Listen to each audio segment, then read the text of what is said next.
ladies and gentlemen of the press, Gaza is becoming a graveyard for children. Hundreds of girls and boys are reportedly being killed or injured every day.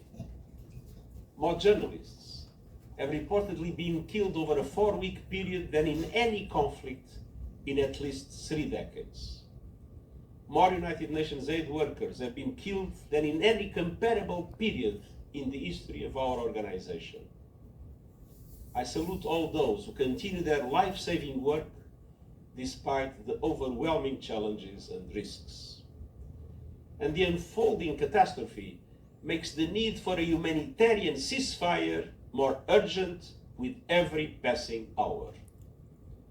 The parties to the conflict, and indeed the international community, face an immediate and fundamental responsibility to stop the inhuman collective suffering and dramatically expand humanitarian aid to Gaza. Today, the United Nations and our partners are launching a $1.2 billion humanitarian appeal to help 2.7 million people. That's the entire population of the Gaza Strip and 500,000 Palestinians in the West Bank, including East Jerusalem. Some life-saving aid is getting into Gaza from Egypt through the Rafah crossing. But the trickle of assistance does not meet the ocean of need. And let's be clear, the Rafah crossing alone does not have the capacity to process 8 trucks at the scale required. Just over 400 trucks have crossed into Gaza over the past 2 weeks, compared with 500 a day before the conflict. And crucially, this does not include fuel. Without fuel, newborn babies in incubators and patients on life support will die.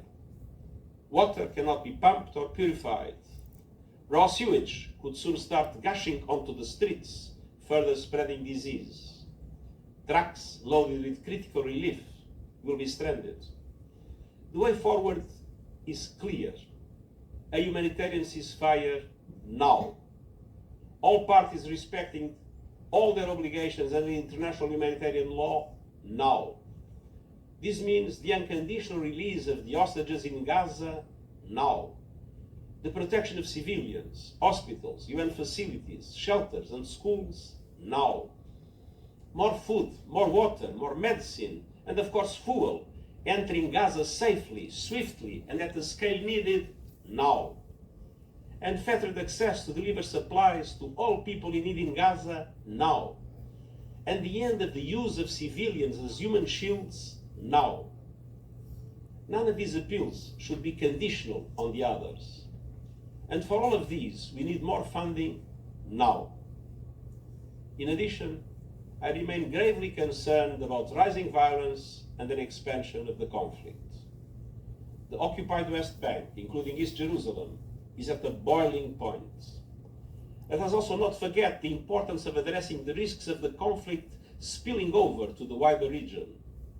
We are already witnessing a spiral of escalation from Lebanon and Syria to Iraq and Yemen. That escalation must stop.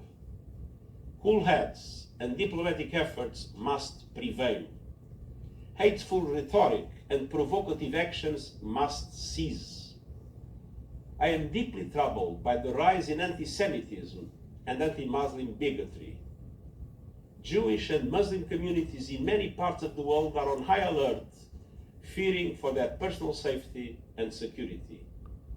Emotions are at a fever pitch. Tensions are running high, and the images of suffering are heartbreaking and soul-crushing.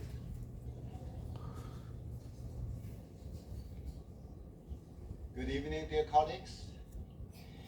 The United Arab Emirates and China called for this meeting to express grave concern at the continued attacks by Israel on hospitals, refugee camps, schools, UN premises, places of worship, and other civilian facilities in the Gaza Strip, including most recently on the Jabalia and El Maghazi refugee camps, El Hura School and the Dar al-Shifa Hospital in Gaza City. As the Secretary General stated this morning, this is a crisis of humanity.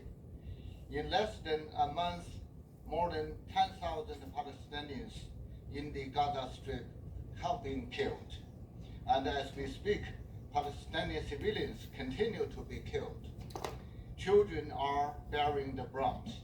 As several UN officials have stated already, Gaza is becoming a graveyard for children. No one is safe more. No one is safe. More UN aid workers and journalists have been killed in 4 weeks than in any month of a conflict in decades. If ever, Palestinian civilians are also deprived of necessities essential to their survival. In the midst of this catastrophic situation, we emphasize the need for the Security Council to act with urgency and adopt a meaningful and actionable resolution. Over the past couple of weeks, members of the Security Council have been working tirelessly to this end. We call for an urgent humanitarian ceasefire. The Secretary General just made the same call this morning, a humanitarian ceasefire now. This is desperately needed to enable full, rapid, safe, and unhindered humanitarian access, including for UN and humanitarian personnel, consistent with international humanitarian law. We urge all parties to take steps urgently towards a cessation of hostilities to ensure the protection of civilians.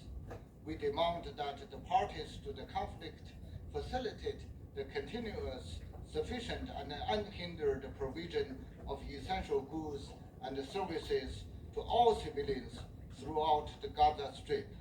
These must include electricity, water, fuel, food, and medical supplies sustained and at scale.